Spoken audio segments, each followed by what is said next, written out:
welcome back again to another episode of Cooking with Sarah's Kitchen.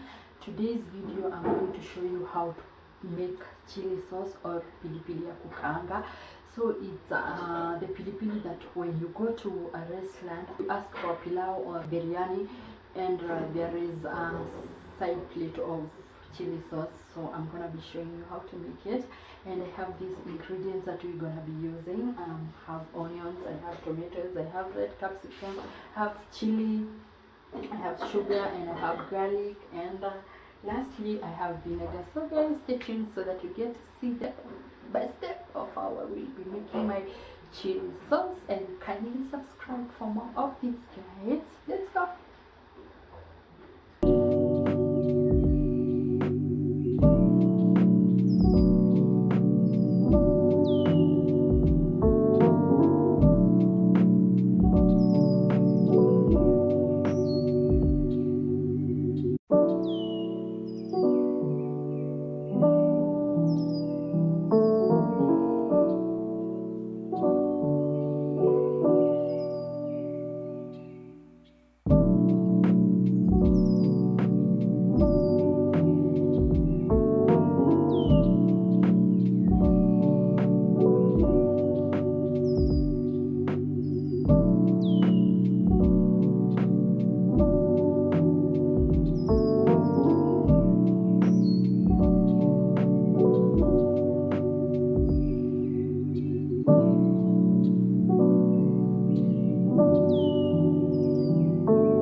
chili sauce is here, guys. Let me know what you think in the comment section. If you're cooking pilau or biryani, you can try this recipe. Thank you so much for supporting me, guys. I don't take it for granted, and hope you've enjoyed the video, and we see you in the next one. Bye.